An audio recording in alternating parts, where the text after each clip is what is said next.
बातें करते हम खेतों की और उसके रखवाली की, बाग बगीचा फल फूलों और फसलों की हरियाली की। हम बीजों की बातें करते उत्तम जल संसाधन की, हम तकनीकी बातें करते फसलों के उत्पादन की। हर किसान का सपना सच हो जीवन सुखद बनाने को, गाँव-गाँव के हर आंगन का प्यारा सा ही दर्शन। कृषि दर्शन, कृषि दर्शन, कृषि दर्शन, कृषि दर्शन, कृषि दर्शन, कृषि दर्शन, कृषि दर्शन, कृषि दर्शन। किसान भाई बहन मन नमस्कार, जोहार। कृषि दर्शन कार्यक्रम में रौरमन के बहुत बहुत स्वागत है। और किसान भाई बहन मन जैसन कि रौरमन के हम बोली ला और कही ला कि रौरमन के स्वागत तो रही, लेकिन अपन कार्यक्रम के शुरुआत करे के आगे रौरमन के एक बात बताए के है कि देखो कोरोना एखन खत्म नहीं भेलक, तनिकन कम हो जाए से ले रौरमन आपन और अपन छुआ मन कर विशेष ध्यान रखू। सैनिटाइजर से साबुन से हाथ के धोबू, मास्क पिंधू और 2 गज कर दे दूरी है इके बनाए के रखू। तो चलू अपन कार्यक्रम के आगे बढ़ाए कर आगे रौरमन के हम देखा थी कृषि समाचार। नमस्कार, कृषि समाचार में आपका स्वागत है। मैं हूं अर्चना। आइए देखते हैं आज कृषि समाचार में क्या है खास। बिरसा हरित ग्राम योजना से लाभान्वित हो रहे हैं ग्रामीण परिवार। सूकरों को स्वाइन फीवर रोग से बचाव के लिए कराएं टीकाकरण। फूलों की बेहतर कटाई करता है रोज सिकेटियर। देश में हुए लॉकडाउन के चलते अपने राज्य वापस आए कृषकों और मजदूरों के साथ ही राज्य के ग्रामीणों को राज्य में ही रोजगार मुहैया कराने के दृष्टिकोण से राज्य सरकार ने कई नई योजनाएं आरंभ की हैं, जिनमें से एक है बिरसा हरित ग्राम योजना। इस योजना के तहत राज्य के 5 लाख ग्रामीण परिवार को आम, अमरूद, नींबू इत्यादि फलदार पौधे दिए जा रहे हैं। साथ ही उन पौधों को लगाने के लिए संसाधन भी मुहैया कराया जा रहा है। सूकरों में प्रमुख तौर पर स्वाइन फीवर रोग लगते हैं। सूकरों को तेज बुखार, खाना कम कर देना इत्यादि इस रोग के लक्षण हैं और यह रोग संक्रामक होता है और तेजी से फैलता है। इन रोगों से ग्रसित हो जाने पर पशुओं का इलाज कठिन हो जाता है और उसे बचा पाना मुश्किल हो जाता है। ये रोग सूकरों में ना लगे, इसके लिए पशु चिकित्सक से सलाह लेकर उचित समय पर स्वाइन फीवर का टीका अवश्य लगवाएं। खरीफ में मक्का हमारे यहाँ किसान मुख्य रूप से लगाते हैं। मक्का के बेहतर पैदावार के लिए उन्नत किस्मों का चयन किसान भाइयों को करना चाहिए। कृषि विशेषज्ञों द्वारा अनुशंसित झारखंड के लिए मक्का के उन्नत प्रभेद हैं सुआन, बिरसा विकास मक्का 2। यदि हाइब्रिड प्रभेद लगाना चाहें तो कंचन और HQPM 2 और 5 नामक प्रभेद लगा सकते हैं। सुआन, बिरसा विकास मक्का 2 ये खरीफ मक्का के उन्नत प्रभेदों में अच्छे माने जाते हैं। वहीं हाइब्रिड प्रभेद हैं कंचन, HQPM 2 और 5। 1 हेक्टेयर भूमि के लिए 20 किलोग्राम बीज पर्याप्त होते हैं। ये प्रभेद लगभग 80 से 100 दिनों में तैयार हो जाते हैं। इन्हें लगाकर किसान प्रति हेक्टेयर लगभग 45 से 80 क्विंटल तक मक्का की उपज पा सकते हैं।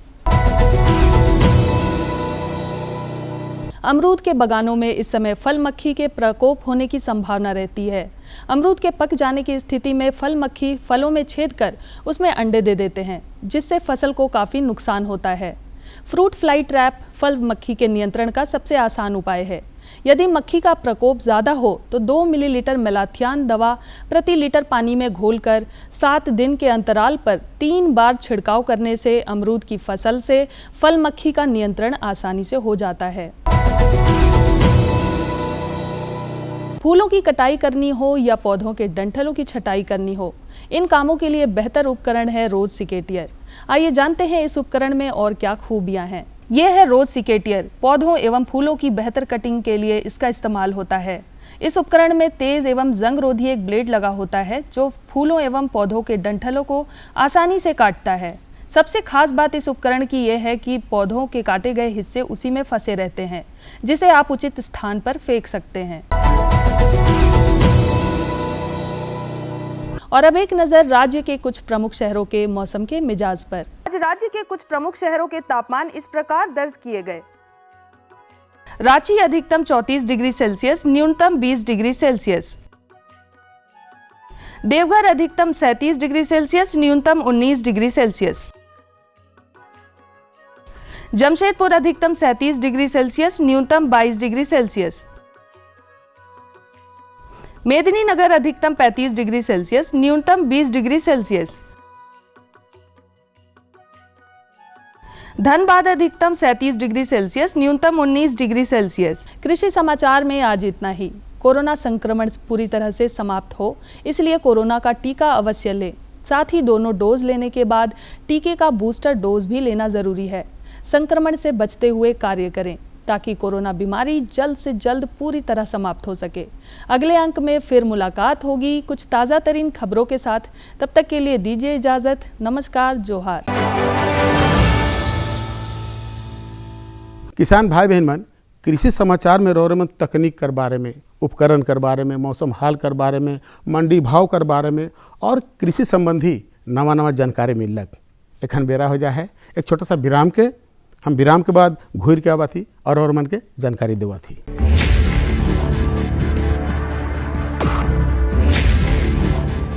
भोजन, जल और शुद्ध वातावरण हमारे जीवन का मुख्य आधार है और कृषि इसका मूल स्तंभ। पिछले 60 वर्षों में विज्ञान आधारित कृषि का व्यापक प्रसार हुआ है। साथ ही कृत्रिम संसाधनों के बढ़ते प्रयोग से कृषि की सतत क्षमता पर चिंताएं बढ़ी हैं। प्रधानमंत्री श्री नरेंद्र मोदी जी के दूरदर्शी नेतृत्व के अंतर्गत रसायन मुक्त जैविक खेती एक महत्वपूर्ण प्रयास है। रसायन मुक्त जैविक खेती को बढ़ावा देने के लिए 5 वर्ष पूर्व सरकार ने परंपरागत कृषि विकास योजना तथा उत्तर पूर्व भारत में जैविक मूल्य श्रृंखला योजनाएं आरंभ की। ऑर्गेनिक फार्मिंग को देश भर में बढ़ावा देने के लिए सरकार अनेक प्रयास कर रही है।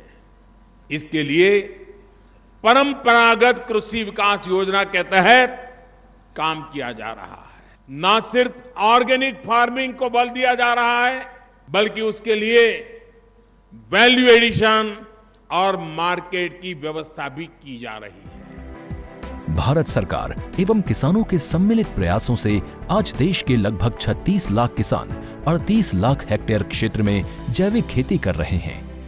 इसके अतिरिक्त हमारे देश के अनेक ऐसे क्षेत्र हैं जहां आज भी पारंपरिक जैविक खेती हो रही है। इन पारंपरिक जैविक क्षेत्रों को जैविक प्रमाणीकरण सुलभ कराने हेतु पीजीएस के अंतर्गत लार्ज एरिया सर्टिफिकेट का प्रावधान किया गया है। इस प्रक्रिया की विशिष्टता ये है कि इसमें प्रमाणीकरण मात्र 2 से 3 महीनों में हो जाता है, जबकि सामान्य परिस्थितियों में इसमें 2 से 3 वर्ष का समय लगता है। अंडमान निकोबार केंद्र शासित प्रदेश के कार निकोबार एवं नैन काउरी द्वीप समूह देश के सर्वप्रथम ऐसे प्रमाणीकृत जैविक क्षेत्र हैं। अभी हाल ही में संपूर्ण लक्षद्वीप को जैविक खेती के रूप में प्रमाणित किया गया है। वर्ष 2016 में सिक्किम राज्य पूर्ण जैविक कृषि राज्य के रूप में प्रमाणित हो चुका है। सुदूर उत्तर में हिमालय श्रृंखला के बीच स्थित लद्दाख ने भी पूर्ण जैविक के लक्ष्य की ओर बढ़ना शुरू कर दिया है। जैविक उत्पादों को बाजार सुलभ कराने तथा किसानों की उपभोक्ताओं तक पहुंच बनाने के लिए एक समर्पित जैविक खेती पोर्टल भी बनाया गया है। जैविक खेती पोर्टल के जानकारी मंच और विपणन मंच के माध्यम से किसानों को उच्च गुणवत्ता उत्पादन तथा बाजार उपलब्ध कराया जा रहा है।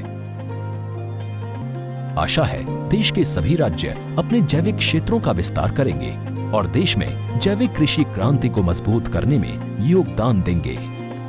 जैविक उत्पादों की देश और विदेशों में बढ़ती मांग तथा जैविक उत्पादों का बढ़ता बाजार, किसानों की उपभोक्ताओं तक पहुंच तथा जैविक एफपीओ द्वारा जैविक कृषि व्यापार में भागीदारी हमारे किसानों को अपनी आय बढ़ाने का अवसर दे रहा है। पिछले 5 वर्षों में जैविक कृषि उत्पादों का निर्यात दोगुने से अधिक बढ़कर 7,000 करोड़ रुपए से अधिक का हो गया है और इसमें प्रतिवर्ष 20% से अधिक की वृद्धि हो रही है। उम्मीद है पारंपरिक क्षेत्र के किसान भी इस बढ़ते बाजार से लाभान्वित होंगे और जैविक कृषि आंदोलन को आगे बढ़ाएंगे। किसानों की मुस्कान समृद्ध हिंदुस्तान की है पहचान।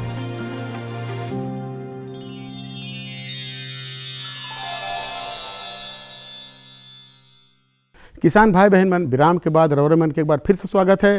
तो चलू अपन कार्यक्रम के हम आगे बढ़ा थी जानकारी की ओर। आज का जो जानकारी है फ्रेंच बीन कर वैज्ञानिक खेती।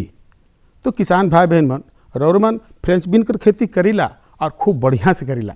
मकिल अगर रौरे मन के वैज्ञानिक कर तरीका अगर मालूम चल गलक तो फसल और बढ़िया हुई, मुनाफा और बढ़िया हुई। से ले चलू रौरे मन के फीचर कर माध्यम से फ्रेंच बीन कर वैज्ञानिक खेती के बारे में देखा थी। भारत में अधिकतर फ्रेंच बीन की खेती की जाती है। इसमें उच्च प्रोटीन होता है। फ्रेंच बीन फलीदार होने के कारण स्वाद में बहुत ही स्वादिष्ट और पौष्टिक होती है। इसकी कोमल फलियां और परिपक्व बीज का उपयोग सब्जी के रूप में किया जाता है। यही वजह है कि इसकी डिमांड काफ़ी ज़्यादा है। जोहार किसान भाइयों, कार्यक्रम कृषि दर्शन देख रहे हैं आप और मैं हूं आपके साथ अभिषेक। दर्शकों, आप सबों को इस कार्यक्रम के माध्यम से कृषि संबंधित एवं पशुपालन संबंधित जानकारी विशेषज्ञों के द्वारा दी जाती है। इसी कड़ी में आज हम पहुंचे हैं ICAR पलांडू। आज का हमारा विषय है फ्रेंच बीन की वैज्ञानिक खेती और इस विषय पर हमारे साथ बात करने के लिए मौजूद हैं वरीय वैज्ञानिक डॉक्टर RS पान सर। बहुत बहुत स्वागत है सर आपका कार्यक्रम में। नमस्कार सर, सबसे पहले बताइए कि फ्रेंच बीन की खेती कैसे करें सर, मतलब उसकी मिट्टी की। जी हाँ, जैसे किसान भाई सभी जानते हैं फ्रेंच बीन या फ्रेंच बीन ये झारखंड की एक प्रमुख फसल है। यहाँ साल भर इसकी खेती सफलतापूर्वक होती है। तीनों मौसम में, मतलब गर्मी में, बरसात में और जाड़ा में, तीनों समय में इसका खेती होता है। यहाँ से ये फ्रेंच बीन और दूसरी जगह में भी जाता है, जैसे बंगाल में जाता है, वो बिहार में जाता है, सब जगह में यहाँ से जाता है। तो एक बहुत ही सफल फसल है। तो इसका खेती हम लोग जैसे यहाँ पर झारखंड में जैसे गर्मी में करते हैं, फरवरी में लगाते हैं जो पौधा वाला किस्म है, और बरसात में हम लोग लतरदार वाला लगाते हैं जैसे जून महीने में। और फिर अभी जो समय आने वाला है जैसे अगले महीना में हम लोग लतरदार या झाड़ीदार दोनों को हम करते हैं। और जो लोग बीज रखना चाहते हैं तो उसके लिए भी आपको जो जाड़ा वाला फसल तो उसको हम लोग लगाते हैं किस समय ना, सितंबर के दूसरा पखवाड़ा में हम लोग लगाते हैं दोनों। तो अभी भी जैसे किसान लगा सकते जो बरसाती वाला खेती के लिए जो लतादार किस्म लगा सकते हैं। तो यहाँ का मिट्टी जलवायु इस खेती के लिए बहुत ही उपयुक्त है। कृषि जानकार कहते हैं कि फ्रेंच बीन की खेती के लिए अच्छी जल निकासी वाली दोमट मिट्टी अच्छी मानी जाती है। बेहतर विकास के लिए से 5.2 से 5.8 के इष्टतम pH की आवश्यकता होती है। फ्रेंच बीन के बीज साल में 2 बार 2 अलग अलग मौसमों में बोए जा सकते हैं। बुआई का समय भी क्षेत्र के विकास के आधार पर भिन्न होता है। हमारा जो मेड़ से मेड़, मतलब लाइन से लाइन की दूरी, पंक्ति से पंक्ति की दूरी रखेंगे 1.5 फीट, मतलब 45 सेंटीमीटर। और जो बीज का बुआई करेंगे, जैसे अभी मेड़ पर करेंगे, तो बीज से बीज का दूरी हम 6 इंच या 15 सेंटीमीटर रखेंगे। वही लतरदार किस्म के लिए हमारा पंक्ति से पंक्ति का दूरी 1 मीटर होगा, मतलब 3 फीट।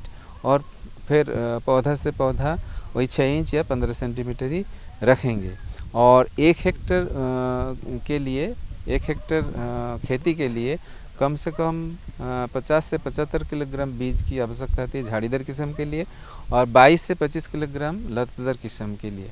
और किसान भाई ज़रूर ध्यान रखें, इस समय हम कुछ भी जो बुआई करने जाएंगे, जो कि इस समय मौसम गर्म है, आर्द्र है, तो इस समय बीमारी का प्रकोप ज़्यादा होता है। इसलिए बीज को उपचार करके ही बुआई करना चाहिए। तो जैसे 2.5 ग्राम बेबिस्टिन दवा, मतलब प्रति किलोग्राम बीज में वो मिला के तब हम बुआई करें तो हमारा बहुत सारा बीमारी से हमको छुटकारा मिल जाएगा। तो ये हो गया। फिर जो हमारा जो उन्नत किस्म है, हम जैसे हम बता दिए कैसे लगाना है, कितना खाद प्रयोग करना है, बीज उपचार करना है, लेकिन सबसे महत्वपूर्ण चीज़ है उन्नत किस्म का खेती करना, उत्तम किस्म बीज को इस्तेमाल करना है खेती में। तो उसके लिए जो उन्नतशील किस्म का ही बीज को किसान भाई लगाए। तो जो झाड़ीदार किस्म में हमारा इस केंद्र से 3 किस्म का विकास हुआ है, जिसका हम लोग यहाँ से बिक्री भी करते हैं। तो एक है स्वर्णप्रिया है, जो झाड़ीदार किस्म है, वो उसका फलिया थोड़ा चौड़ा होता है, और लेकिन वो 45 से 50 दिन में उसका पहला तुड़ाई शुरू हो जाती है। और 20 से 140 क्विंटल प्रति हेक्टेयर के से इनका उपज क्षमता है।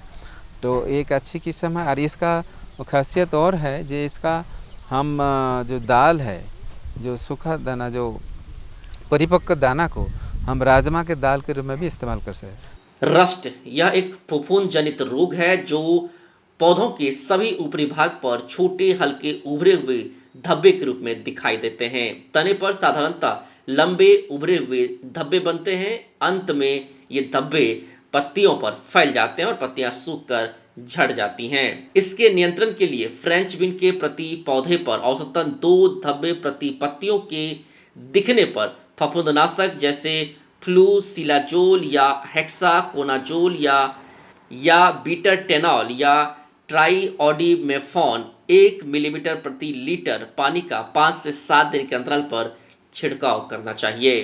कोई भी कीड़ा लगे उस भी तो कीड़ा वाला फल को हम खेत में ना छोड़ दे, साफ़ सुथरा खेती के ऊपर ध्यान दे।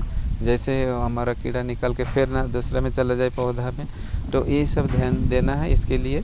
और जैसे एंथ्रेक्नोज एक बीमारी होता है, उसमें पत्ती के ऊपर फली को और मतलब काले पीले धब्बे पड़ जाते हैं, उसके लिए हम खाड़ी फसल में डाइथेनियम 45 दवा 2 ग्राम प्रति लीटर पानी में घोलकर छिड़काव करते हैं। 15 दिन का अंतराल पर मतलब 2-3 छिड़काव करना चाहिए। एक राष्ट्र बीमारी होता है, उसमें भी गोल उभरे हुए मतलब भूरे रंग के दाने जैसे दिखाई देते हैं, पत्ती सूख के गिर जाता है। इसके लिए बीटावेक्स दवा 1 ग्राम प्रति लीटर पानी में घोलकर छिड़काव करना। एक मोज़ाइक बीमारी होता है जिसमें पत्ती सिकुड़ जाता है, उसके ऊपर हरे पीले धब्बे पड़ते हैं, तो उसके लिए पौधा को देखते नष्ट कर देना चाहिए। और उसका जो वाहक कीड़ा लाही कीड़ा को नियंत्रण के लिए जो रोगर दवा 2 मिलीलीटर प्रति लीटर पानी में घोलकर छिड़काव करना चाहिए। तो देखो एखन फ्रेंच बीन कर जो खेती कर बारे में रोरे पता लगलक। अब हम समझत कि रोरमन फ्रेंच बीन कर खेती वैज्ञानिक तरीके से बढ़िया से करब है नहीं। तो किसान भाई बहन मन अपन कार्यक्रम के आगे बढ़ाती हम दूसर जानकारी की ओर। दूसर जानकारी है यह बहुत सुंदर है, यह है शिमला मिर्च कर वैज्ञानिक खेती है नहीं। अब शिमला मिर्च कर जो खेती होवेला इके तो रोरे में जानबे करी लग भाई कि कौन मौसम में करे के है, बिहन कैसे लगा के है, एकर खेत कैसे होए के चाहिए, इकर बारे में खरपतवार कर बारे में, खाद कर बारे में, तो सबकर अगर जानकारी चाहिए तो रोरे मन के हम सीधे लेके चलक थी। हमारे का जो विशेषज्ञ साहब हैं उनकर से जानकारी लेवा थी। किसान भाइयों नमस्कार, कृषि दर्शन कार्यक्रम में आप सभी का स्वागत है। आज हम ICAR प्लांडू में हैं और हमारे साथ हैं यहाँ के वैज्ञानिक श्री विजय कुमार सिंह जी, जिनसे हम बातचीत करेंगे और जानेंगे कि शिमला मिर्च की वैज्ञानिक खेती हमारे किसान भाई किस प्रकार से कर सकते हैं। आपका हमारे कार्यक्रम में बहुत बहुत स्वागत है। नमस्कार। जहाँ तक शिमला मिर्च की खेती की बात है तो हम आपसे ये जानना चाहेंगे कि शिमला मिर्च की खेती हमारे किसान भाई किस प्रकार से करें। किसान भाइयों, शिमला मिर्च अगर सब्जी की बात करते हैं तो शिमला मिर्च की खेती एक बेहद लाभप्रद फसल है और इसको जो आज के युवा किसान इसको व्यवसाय के रूप में भी ले सकते हैं, क्योंकि इसका बाज़ार भाव जो है काफ़ी अच्छा होता है। तो इसके लिए सबसे पहले आता है भूमि का चुनाव। तो अगर शिमला मिर्च की अच्छी पैदावार के लिए किसान भाई जो है वैसे भूमि का चुनाव करें, जी दोमट मिट्टी हो, जिसमें जल धारण की क्षमता अच्छा हो, जीवांश युक्त हो और जल निकास की उत्तम प्रबंध करके जो है उस तरह का भूमि का अगर किसान भाई चुनाव करते हैं तो काफ़ी फ़ायदेमंद होगा। जलवायु की अगर हम बात करते हैं तो इसके लिए जो जलवायु है वो नर्म एवं आर्द्र जलवायु की आवश्यकता पड़ती है और दिन का टेम्परेचर करीबन जो है 21 से जो है 25 डिग्री सेल्सियस होनी चाहिए और रात का तापमान जो है करीबन जो है 16 से 18 डिग्री सेल्सियस होना चाहिए। तो इस तरह का तापमान जो है झारखंड के परिवेश में उपलब्ध है और झारखंड में इसकी खेती किसान भाई बहुतायत से कर सकते हैं। बिल्कुल, तो ये तो आपने बहुत ही अच्छी बात बताई कि जलवायु किस प्रकार से होना चाहिए, लेकिन जहाँ तक खेत की तैयारी की बात है तो खेत की तैयारी किस प्रकार से हमारे किसान भाई करें। किसान भाइयों, अगर आप शिमला मिर्च की खेती करने जा रहे हैं तो भूमि का चुनाव एक अहम मुद्दा होता है। किसान भाइयों, जब हम शिमला मिर्च की बात कर रहे हैं तो सबसे पहले जिस खेत का आप चुनाव कर रहे हैं वहाँ पे जल निकास की व्यवस्था अच्छी होनी चाहिए और उससे पहले जो फसल लगाए हैं उसके बारे में निश्चित रूप से जानकारी होना चाहिए। इसका कहने का मतलब है कि आपको फसल चक्र अपनाना चाहिए। अगर सोलेनेसी फैमिली का जैसे टमाटर, बैंगन, मिर्च लगाए होंगे तो उस खेत का चुनाव नहीं करें, वैसे खेत का चुनाव करें जिसमें दलहनी फसल लिए होंगे, ताकि जो है आगे जो आने वाला बीमारी से निजात हो और जो खेत का जो है अवशेष, जो फसल का अवशेष है उसको निश्चित रूप से हटा दें और इसकी गहरी जुताई जो है किसान भाई करें, पहली जुताई जो है मिट्टी पलटने वाले हल से करें, उसके बाद जो 2 से 3 बार कल्टीवेटर या हैरो से करें और मिट्टी को जो है भुरभुरा बना लें और मेड़ बना के जो है उसमें जो है पौध की रोपाई करें किसान भाइयों। बिल्कुल, जहाँ तक पौध की रोपाई की बात है तो उसके लिए दूरी क्या होगी, कितनी दूरी पर लगाना उचित होगा?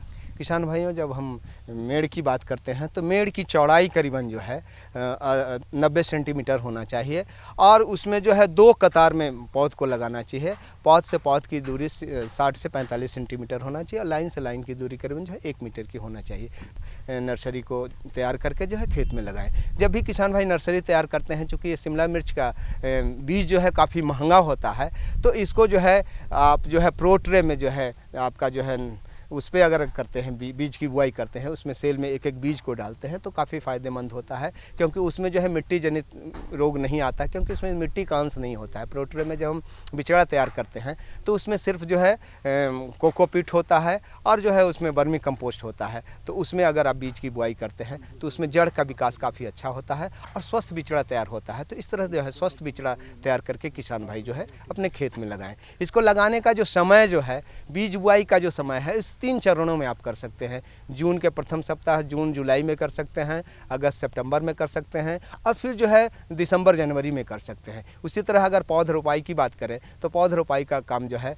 जुलाई अगस्त महीना में कर सकते हैं, फिर अगस्त सितंबर महीना में कर सकते हैं, फिर उधर जो है आपको जनवरी फरवरी महीना में जो है किसान भाई जो है इसका पौध का रोपाई करके अच्छी पैदावार ले सकते हैं। बिल्कुल, जहाँ तक खेत में लगाने की बात है तो जब खेत में हमारे किसान भाई लगाएं तो उस समय खाद कौन सा दें? किसान भाइयों, निश्चित रूप से चूँकि ये व्यावसायिक रूप से ले रहे हैं तो इसकी जो है अच्छी देखभाल होनी चाहिए। इसमें खाद उर्वरक का प्रबंधन किसान भाइयों को निश्चित रूप से करना चाहिए। तो जब भी आप फसल लगा रहे हैं तो खेत की जुताई, अंतिम जुताई के समय जो है खाद की अगर बात करते हैं तो सड़ी हुई गोबर की खाद जो है 25 टन प्रति हेक्टेयर के हिसाब से जो है अंतिम जुताई के समय खेत में अच्छी तरह से फैला लें और उसको फिर मिला लें। और अगर उर्वरक की हम अगर बात करते हैं तो इसमें नत्रजन, फास्फोरस और पोटास जो है, नत्रजन करीबन जो है 60 किलोग्राम प्रति हेक्टेयर के हिसाब से डालना चाहिए। फास्फोरस है जिसको स्फुर कहते हैं, वो जो है 80 किलोग्राम प्रति हेक्टेयर के हिसाब से डालना चाहिए और पोटास जो है करीबन जो है 60 किलोग्राम प्रति हेक्टेयर के किसान भाई को डालना चाहिए।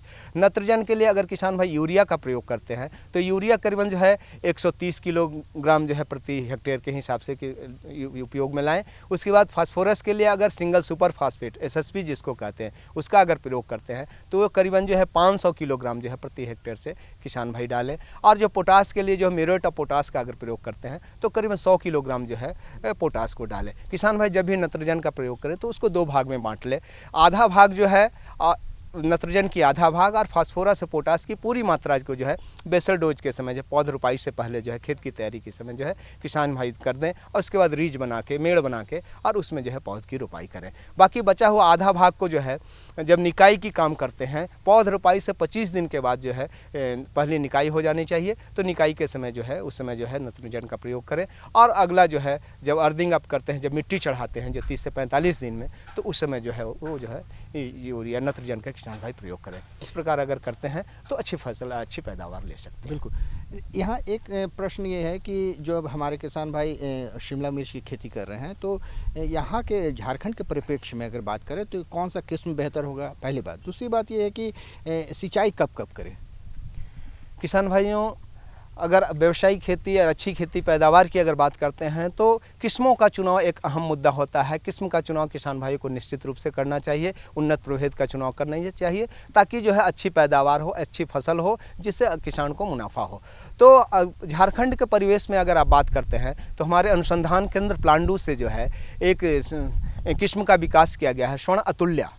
स्वर्ण अतुल्या जो है शिमला मिर्च की एक बहुत ही अच्छी वैरायटी है और ये जो है रोग रोधी है। जो जीवाणु उकठा रोग जो बीमारी आता है उसे रोग रोधी बीमारी है और इसका जो है फल का आकार जो है ऑबलॉन्ग जैसा होता है और करीबन जो है एवरेज वज़न होता है, करीबन जो इसका वज़न जो है 100 से 120 ग्राम जैसा होता है। और ये जो है ग्रीन स्टेज में है, जब 70 से 75 दिन में जो है ग्रीन अवस्था में रहता है, जिसको आप हार्वेस्ट करके बेचते हैं। और 80 से 100 दिन के अंतराल में जो है जब पकने लगता है तो इसका रंग पीला हो जाता है। तो इस तरह जो है इस पीला में अगर आप बेचते हैं किसान भाई तो उसका मूल्य और अधिक बढ़ जाता है। इसके अलावा जो है हमारा जो है भारतीय अनुसंधान संस्थान का जो है एक संस्थान है, भारतीय बागवानी अनुसंधान संस्थान जो बेंगलोर में है, उससे कुछ किस्मों का विकास किया गया है। उसमें जो है अर्का गौरव है, अर्का मोहिनी है, अर्का वसंत है, इस तरह की जो बहुत सारी किस्मों का जो विकास किया गया है उसको भी किसान भाई लगा सकते हैं। तो बताओ आज के जो दुयो जानकारी है ये कैसन लागलक? और एगो बात और बता देवत कि दुयो जो है फ्रेंच बीन और का कहना शिमला मिर्च, आजकल के ज़माना तो देखबे करत ही है नहीं कि चौमीन चिली कर है और इकर बिना तो अधूरा है भाई, है नहीं? तो इकर खेती बहुत ज़बरदस्त करूँ और बढ़िया से मुनाफा कमाओ। तो चलू आज का जो कार्यक्रम रहे कि हम यहाँ ब्रेक करा थी और मन के बता देवत थी कि देखो बहुत किसान भाई बहन कहे ना कि जब फलना दिन कर कार्यक्रम रहे सके देखे नहीं पारली, तो भाई इकर में परेशानी कर बात न खे। रौरे मन अपन यूट्यूब में जाओ और उके खोल के देखूँ और जानकारी के पाओ। तो आज रौरे मन इजाज़त दो, मकिल यह दिना और यह बेरा नवा जानकारी के साथ और उपस्थित हो, तब तक इजाज़त दो। नमस्कार, जोहार। हम बीजों की बातें करते उत्तम जल संसाधन की, हम तकनीकी बातें करते फसलों के उत्पादन की। हर किसान का सपना सच हो जीवन सुखद बनाने को, गाँव-गाँव के हर आंगन का प्यारा सा ये दर्शन। कृषि दर्शन, कृषि दर्शन, कृषि दर्शन, कृषि दर्शन, कृषि दर्शन, कृषि दर्शन, कृषि दर्शन, कृषि दर्शन।